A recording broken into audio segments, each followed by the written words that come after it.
Hi, my name is Melanie Shiraz, and I'm Miss Universe Israel 2025. When I came to Miss Universe, I believed that it would be a stage for peace, dialogue, and friendship. A space where women from different nations could meet beyond politics in a spirit of hope and mutual respect. As an Israeli, I came with this optimism, with the hope of representing my country with pride and of sharing in positive, respectful conversation with women from around the world. That is why it is deeply troubling to see this platform being misused. Recently, another contestant has used her voice not to build bridges but to spread propaganda.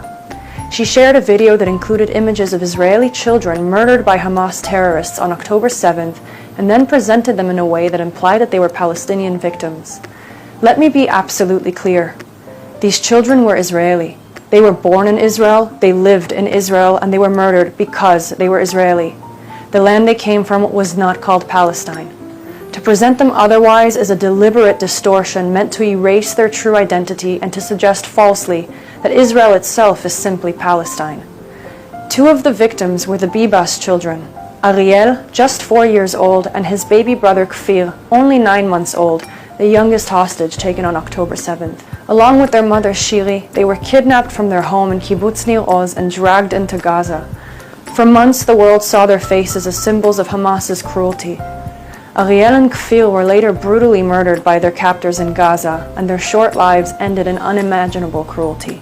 Another victim was 12-year-old Noya Dan, an autistic Israeli girl abducted from her home in Nir Oz together with her grandmother Carmela, who was 80 years old. Their bodies were later found together near the Gaza border. To take these Israeli children, murdered in their homes or in captivity, and to present them as though they were Palestinian casualties is not an act of compassion. It is theft of an identity, a falsification of truth, and a calculated attempt to weaponize tragedy for political purposes.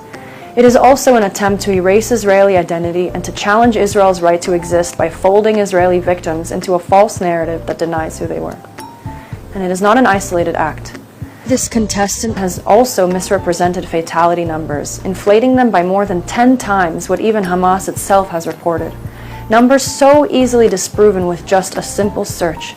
This is not advocacy, this is fabrication. Every contestant who comes to the stage carries the responsibility to arrive with grace and to represent their people with dignity.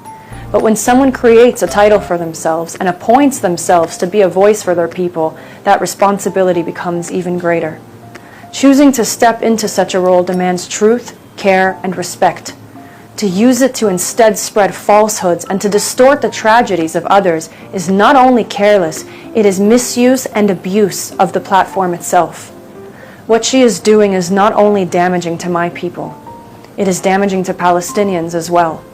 With a large following and reach, she spreads lies so easily disproven that they corrode credibility itself. As representatives of countries in conflict, we should set an example for the world, not use our platforms to spread hate. If someone truly cares about children, then with such a platform comes the duty to protect young people from being led into hatred and to guide them toward peace. This platform must remain a place for dignity, honesty, and respect, and it cannot tolerate double standards where lies against Israel are excused but truth spoken for Israel is condemned. I came here in good faith, seeking peace, dialogue, and respect.